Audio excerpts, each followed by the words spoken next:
What's up, everybody? Welcome back to the Dr. Medic channel. My name is Justin, and today we are here in beautiful Fort Lauderdale, Florida, which is in the southeast part of the United States for all you people from around the world. We are here to check out this super cool Sikorsky S76 air ambulance that's run by a company called Tropic Air Rescue. We're going to try to check out all the cool things about this aircraft, especially from the paramedic and nurse standpoint.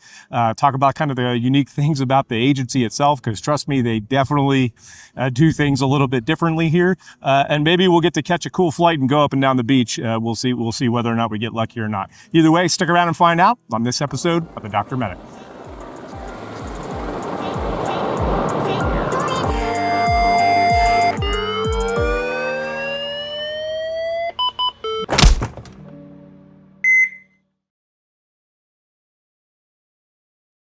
Well, guys, we're here in my home state of Florida, but really I'm a West Coaster. I know that sounds kind of weird, but West Coast of Florida over in the Tampa Bay area.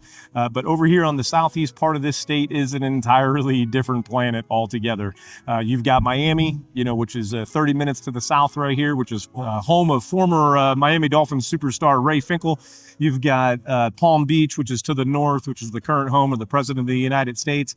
And then you have millions of people in between. And what are those millions of people here for? Well, a lot of them, they come here from the north. They might be snowboards, or maybe they're just here to retire because of just how absolutely beautiful it is. The beaches and the blue waters of the Atlantic Ocean are just absolutely breathtaking. We're so super close to the equator here that the weather is, pretty much the same all year round, with the exception of a few times during the winter where it might get a little chilly, but for the most part, man, the temperatures down here are typically in the 80s during the day and the 70s at night. And, if you're local, you get it, but the humidity is typically about 148% all year round. But the Fort Lauderdale area is also sort of called the Venice of America, where there are hundreds of miles of inland waterways, and just about everybody's home or condo or even their apartment can be on the actual water somehow. And when you take a look at the geography from up above, it's always so interesting for everything down here in southeast Florida that there's just sort of like a straight north and south line that separates millions and millions of people from one of the biggest nature preserves in the United States with the Everglades National Park. You can see here in this neighborhood in Parkland, which is just northwest of Fort Lauderdale, is directly bordered by the Everglades, which spans 50 miles to the western side of Florida where the Gulf of Mexico is. I mean, the Gulf of America. And Fort Lauderdale is also home to Port Everglades, which is a huge port, not only for container ships, but also for some of the biggest and baddest cruise ships across the entire planet. And of course, wildlife is a big thing down here in southern Florida. I got a chance to go check out the Loggerhead Marine Life Center up in Juno Beach, where I got to check out this pretty lady. Look at that, she waved to me. Fort Lauderdale is also sort of the main launching point for just about all things in the Caribbean, especially for the Bahamas, whether it be by charter flights or cruise ships. And I don't mean just, like your regular flight, such as taking a Delta flight down to St. Martin. I did that. But there is a whole world of charter flights that serve the Caribbean, with a large majority of them serving the Bahamas. And this includes the sister company to Tropic Air Rescue, which is called Tropic Charters, where you can literally just go to their website and book your own flight to one of these islands, just like you would with a big airline. But another big industry down here are the medical flights. And these tourists, they go to these islands all across the Caribbean, and very few, if any of these islands, have any form of tertiary care whatsoever. Serious stuff, strokes, heart attacks, major trauma, they'll try to get them stabilized, but then they're calling for an airplane to come pick you up, if you can afford it. And most of those airplanes are located somewhere in the States, especially down here in southern Florida. And most of these air ambulance fixed wings down here in Florida are flying things like Learjets or King Airs, and there's even a couple services that are actually flying seaplanes. And so how does Tropic Air Rescue fit in? I mean, this company is less than a year old, but they've noticed a gap that's out here. And the owner spent nearly 25 years flying for New Jersey State Police as a trooper and as a pilot, flying air ambulances, mostly this Sikorsky S76 that's behind me. And he's already got his retirement plan came down here, and he has a charter service called Tropic Charter, and he noticed a gap, and that's where he started Tropic Air Rescue about 1 year ago. And so when he decided to start an air ambulance service with a rotor wing, he had to decide, well, which helicopter am I going to use? And so he chose the helicopter that he flew for 20 years in, which is this super cool Sikorsky S76. Why not planes? There's nothing wrong with planes, and there's obviously a big air ambulance industry that's here at this airport that goes out to the same islands. But most of the time, those take a little bit longer to get set up. They have to land at bigger airports. You have to deal with the ambulance transfer back and forth. And a lot of times that's okay. We do thousands of those a month across the country and really across the world. But sometimes, you guys know that time is tissue. Time can be the essence, especially if it's some type of priority 1 trauma, a STEMI, a stroke, maybe some type of steerable sepsis situation or something like that, something that's really, really time sensitive. And this aircraft can get out to the islands even if they don't have a runway, and land just about anywhere and pick up the patient and get them back here in a much quicker time than it would be with a fixed wing. And it's important to remember that when somebody's out at the Caribbean, when they're out at, St. Martin or Jamaica or the Dominican Republic, or especially out here at the Bahamas, you're not in the United States. And so these hospitals that are out there have no obligation to get you to where you need to go, or to get you to a trauma center or a PCI cath lab or a stroke center or something like that. And so typically you've got to pay. And so if you've got a membership with this organization or some other organization, that's going to be one of your primary ways to be able to ensure that you're going to get quick access to care when you're on these islands through travel insurance and through memberships. These are things that a lot of us forget when we go to other countries. And how do they do the staffing for this aircraft? Well, best part about it, 2 pilots. This aircraft does not require 2 pilots. It is certified for single pilot operations, but they have 2 pilots on this aircraft because that's the history that the owner had when he flew it. But New Jersey State Police is they always had 2 pilots. And so when he started this company, he said he was going to run it with 2 pilots. And they're not just, they don't switch back and forth either. One is a pilot in command and the other is a second in command. And their job descriptions are actually different. And so they have higher requirements for those who are going to be pilot in command. And that added redundancy is a very, very expensive piece of safety and an expensive piece of redundancy that they utilize here to ensure that this aircraft is operated as safely as it can be, especially when you're 200 miles out over the ocean. Okay, so let's jump into this aircraft. This is like I said, this is an American-made Sikorsky helicopter built by Sikorsky, which is owned by Lockheed Martin now, I think back in 2015. But either way, I don't know the serial number. Maybe you guys can look it up, but I don't know if this one was built up in Connecticut, but it was most likely built at the West Palm Beach factory, which is literally 30 minutes north of where I'm standing. They have 2 airworthy S76s in their fleet here. One is a 1985 model, which is this one. The other one is a 1995 model. They both have the super cool PT6B 36 Pratt & Whitney turboshaft engines. This one, I believe, has the 36A, and the other one has the 36B, which just has a little bit more horsepower, a little bit more efficient, stuff like that. But super popular aircraft in the oil industry and the VIP industry, and it's not used too much for air ambulances, but there are a lot of children's hospitals that use them. This particular one, actually, I think both of these aircraft came from Aeromed up in Wisconsin, which in the Spectrum Health system. So they've been used for air ambulances for a long time, and they're a super safe and reliable airframe. Now, this Sikorsky S76 spans 4 decades and different models from A, B, C, and D. But when they originally made this aircraft, it was originally called the Spirit, but they had to drop that name because it translated into some goofy words in other languages. I believe in some African languages, it translated to G's. In Croatian, I think it's duh. I mean, so they, you don't want to be flying around in the duh aircraft. So they dropped that name and it's just called the S76.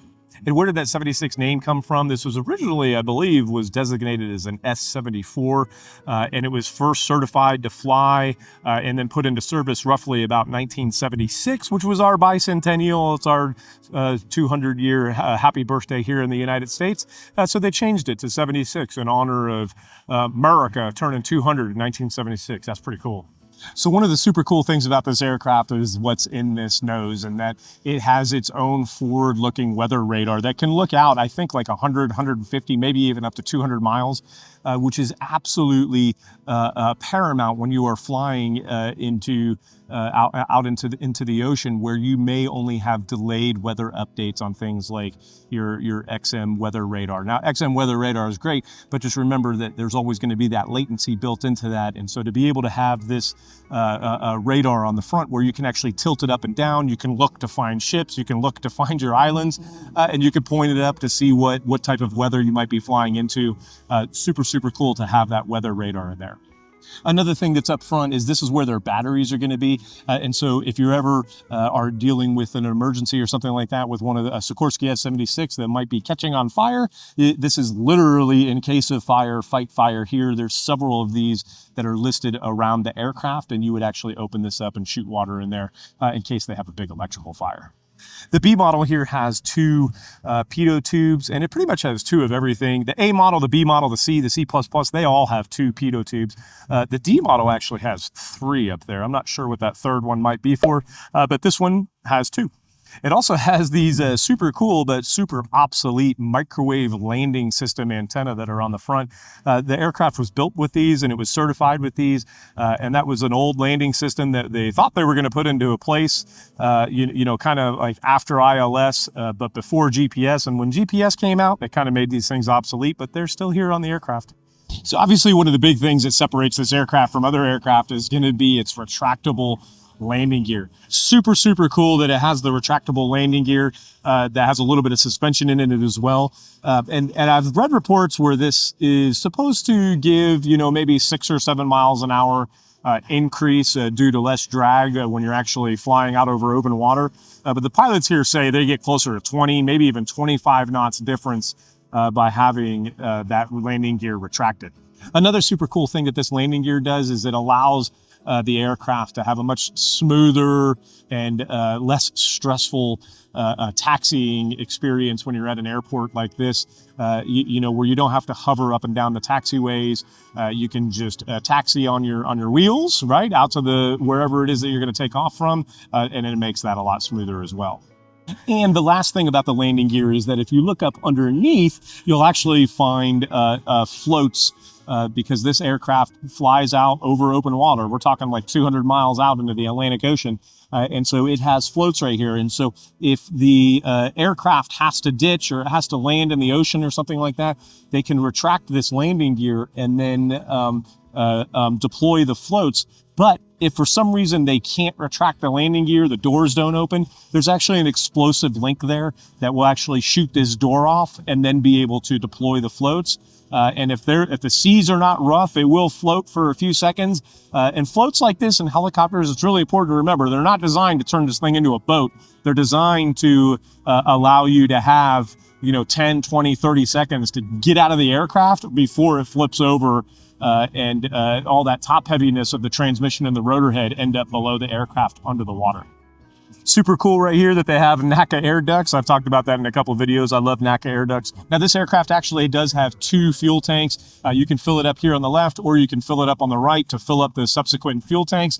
But if for some reason, like you were doing single pilot stuff and you need to fill up the tank by yourself, you can actually follow these directions that are written right here. When you open up this gas tank and actually pull the little rod right there, which will make the tanks fill up at the same time. So that one pilot who's by himself can fill up all the tanks all by himself. And so one of the things that really stands out about this aircraft is these super cool rotor head and these super big blades. You know, remember Sikorsky originally made the Sikorsky S70 back in the early 70s, which, as we know, evolved and was fully developed into the UH-60 or the Black Hawk, which is still kind of the main helicopter in all of the United States military and the Navy and the Coast Guard. Super cool aircraft, but a lot of the technology from the rotor head and the technology in the blades actually did carry over into this aircraft aircraft, and you can even see kind of the tip of the blades look very similar to at least some of the original Black Hawk technology. Super cool. Now up here behind this engine cover is going to be those super cool Pratt & Whitney PT6B. On this aircraft, 36A engines. On the other aircraft that they have, it's a 36B engine. But either way, these puppies make about 900 horsepower each, which, you know, equates to roughly about 18 or 1900 horsepower between the two engines. That is a lot of horsepower when most, you know, single engine aircraft are 6, 7, 800 horsepower for air ambulances. But there's two of them also, and this aircraft can easily fly as long as it's going, you know, basically over 40 or 50 knots forward. It can easily fly on one of these engines.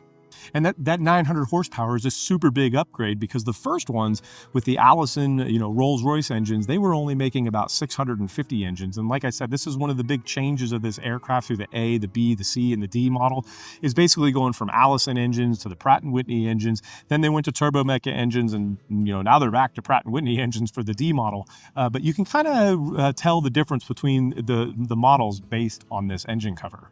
And we can see here when we look at an older A model that the exhaust port is a little bit flatter compared to some of the other ones. And when you look at this old model from Metro Lifelight, you can see that the air intake that's here in front of the tail numbers is pretty narrow, and there's another smaller air intake just below the numbers. And then you can see here, like just above where it says RLC, you can see that the exhaust sort of only comes about halfway back, and that's very indicative of an A model. But then we switch over to a B model. You guys obviously recognize this aircraft with this livery for Kobe Bryant. You guys know I did a story on it. Feel free to check that out if you haven't seen it.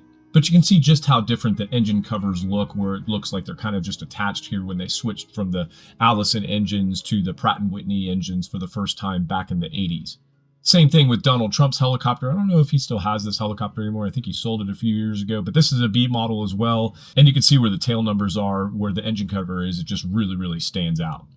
But then when they switched over to the C model, they had to change the engine covers again to make room for the bigger and more powerful turbomeca aerial engines. And you can see that the exhaust kind of goes back a little bit further, as well as the air inlets towards the front are kind of a little bit reshaped design. And don't forget that the Queen's helicopter actually was a C model. I think they've switched to a D model though. And then speaking of D model, which is the last model they made up until I think about 2022, and you can see just how big the air intakes are for the engines, this time going back to the Pratt & Whitney engines, but this time the big PW210S engines instead of the PT36 like is in the B model. But just look how big the actual engine cover is in the exhaust port on the D models. Either way, I always love the way the engine covers look on the B model, because it just looks like somebody took like these rocket boosters and just put them on the side of the helicopter. Obviously, they're not rocket boosters. They're turbo shaft turbine engines, but nonetheless, looks super cool on the B model. And as you look back here to the back, one of the big distinguishing features of this aircraft is it doesn't have like your typical like tail boom that was just stuck on the back of the aircraft. This entire tail boom that you see back here just kind of flows from the fuselage and going back to the horizontal stabilizers and then up to that giant four-bladed tail rotor. And I kind of got a cool surprise when I found the Haiti Air Ambulance Bell 407 actually here as well. And come to find out that Tropic Air Rescue is now the actual operator for Haiti Air Ambulance, which is a charity out of Haiti. Right now, though, the aircraft is here at the airport because apparently Haitians are shooting at aircraft. You probably saw this. They shot up some 737s, some Spirit Airlines in the Southwest. So I think it's going to hang out right here until people stop shooting the aircraft down there. Now remember, they fly with two pilots here, so the controls are in for both pilot sides, and we're looking at the collective and the cyclic for the left side pilot here. Now here's a close-up look at the pedals in this aircraft, which are actually pretty cool because remember, this aircraft has retractable landing gear with wheels, which means it actually has brakes, and those brakes are controlled by these foot pedals. And contrary to popular belief, these pedals technically do not steer the front wheel. The front wheel of this aircraft just pivots, and it pivots based on the pilot using differential braking, basically braking the left wheel to turn left and braking the right wheel to turn right. Now, this particular aircraft that I'm sitting in right now has kind of a mixture between the analog gauges and glass panels.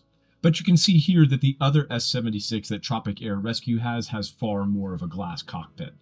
And you can see here that this is the Garmin GMX200 multifunction display.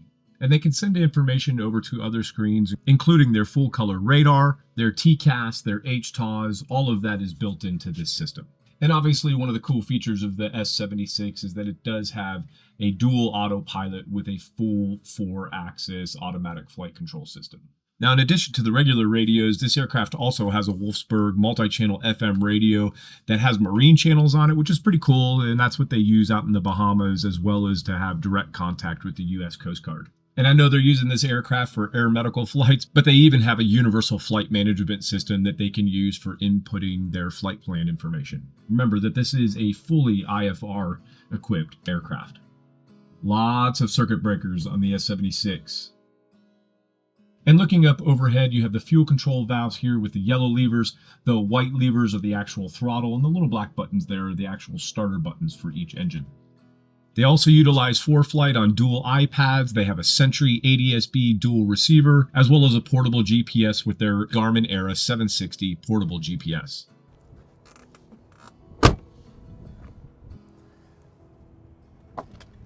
And then jumping over to the right side, pilot side, is where you can see the portable GPS here, as well as the rotor brake and the fire extinguisher. That then goes into the cockpit because it says cockpit on it.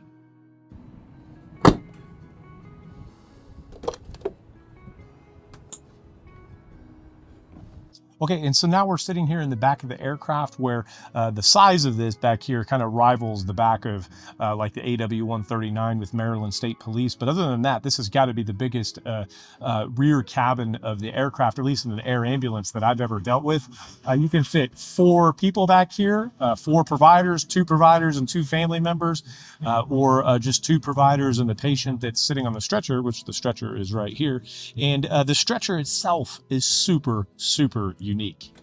Like I said, this stretcher was custom made for this aircraft with the previous air ambulance provider, and it is super cool. It locks into place, and you can see the wheels down on the bottom there. So when you rotate this out, you can actually lower those wheels and wheel the patient into the hospital or to an ambulance actually on the stretcher. You can see all the storage compartments that it has on the side. It has its own oxygen. It has its own power source.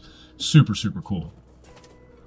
I mean, so one thing that you notice right away is just sitting where I'm sitting, my feet can stretch out. I have all the room that I need. So this is definitely a very comfortable aircraft to be sitting in the back of if you're a paramedic or a nurse. And the thing that is really cool about the back of this aircraft is that the compartments, it doesn't seem like it was built for this, but there is just hidden compartments everywhere. You can see where they had some gear up above. They have their gloves right there. And then like behind this headrest is a bunch of trauma gear. It's super neat how every little nook and cranny, every little place kind of has been utilized for storage. This is where all their kind of BSI stuff, if all you EMTs and paramedics out there, bio bags, some PPE, gloves, and goggles and stuff like that. This is where they control all of their radios. They're flying over water, so of course they have to have their own PFD. Super cool. This is on the back bulkhead here, and you can see this will tell you how much liquid oxygen they have because they do utilize LOX. Medical air, if they're going to be doing some type of isolate transfer, they could hook a Christmas tree right there into that oxygen. They can turn the oxygen on and off right here, and then obviously their pressure over here on this gauge. And then hidden behind the seat here is the actual suction canister.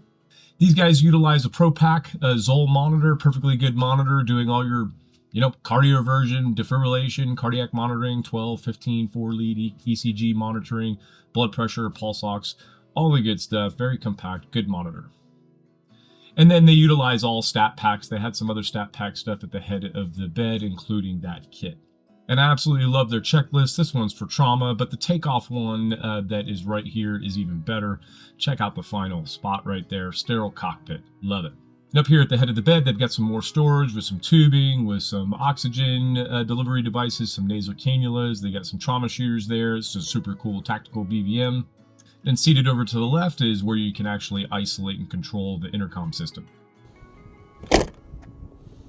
And anybody who's from Florida knows that at exactly 4:32 p.m. every single day, there is going to be a thunderstorm. But luckily we prevailed and the weather was good, and so we get to take a flight down to Miami and check out the beach.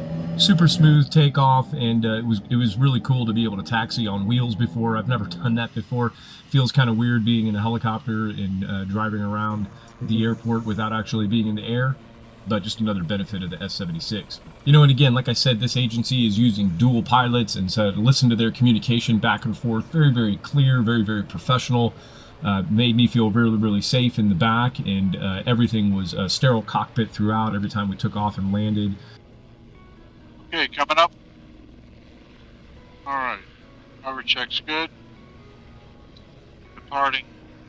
Unique with this S76 was just how quickly forward we started to accelerate. All right, V1, V2. Positive rate. Gear up. Keeps off. Our first stop was downtown Fort Lauderdale, and they asked me whether or not I wanted to land on a helipad, and I was like, well, absolutely. Oh, I'll take a rooftop helipad any day. Yeah. All right, we'll do that then.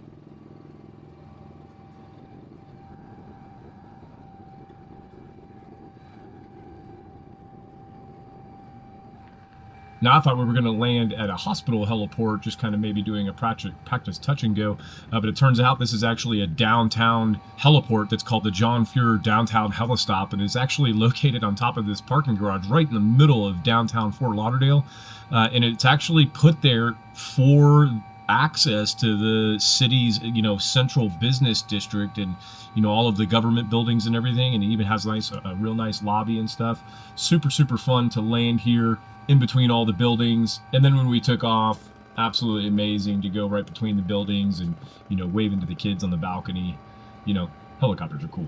Some people waving. And then we headed out over Fort Lauderdale Beach and south down the coast to Miami Beach and down to Miami. Absolutely beautiful flight. Very, very professional, very smooth. This aircraft absolutely hauls ass. It's probably the fastest helicopter I've ever been in. I don't really know what's going on here, but I think the flight nurse or the flight paramedic told me to pose for a photo with the cruise ship in the background, and I just got this goofy grin on my face as we're flying around this Carnival cruise ship. I look like such a goober. We turned around and headed back up the coast and headed home. It's kind of just a brief perspective of what it must be like to take this aircraft 200 miles out into the Bahamas. That's just a really, really rare thing that happens, but, that's what these guys do, and I think it's super awesome. And as we were coming in on final, we passed right over Chase Field, which is a soccer stadium that's basically right there at the airport and is the home of the Inter-Miami professional soccer team. And then coming in for final here, just a absolutely perfectly soft, butter smooth landing. Well, there you have it, folks. This is Tropic Air Rescue out of Fort Lauderdale, Florida in the United States. Check them out. I'll leave a link to their website in the description below. I had an absolutely amazing day. Everything was professional from the beginning to the end, to the flight up to Miami and back along the beach. Absolutely breathtaking stuff. Super high performance aircraft. Absolutely loved every second of it. The paramedics, the nurses, the mechanics, the pilots that I flew with, all were on point. They were professional. They were safe.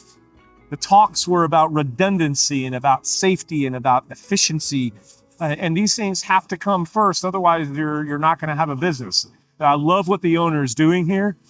Yes, it's new, and he's building it from the ground up, and things keep getting better and better and better. But he's starting it the right way. He's starting it with a redundant aircraft with a crap ton of power, 2 engines, 2 pilots, and paying his paramedics and nurses, I would be honest with you, pretty much double what I've seen some paramedics and nurses making on helicopters across the country, which is super awesome. And dude, the guy drives a Fisker. A Fisker. If you don't know what that is, look it up. But a Fisker is a super cool car. They don't make it anymore. Either way, if you want me to come check out your helicopter, your ambulance, or your fire truck or something like that, just let me know in the comments below or send me an email. But until then, y'all check out the website, get you some nerdy merch if you want. You take some cool classes, but y'all be safe, fly safe, make good decisions, and I will see you on the next episode.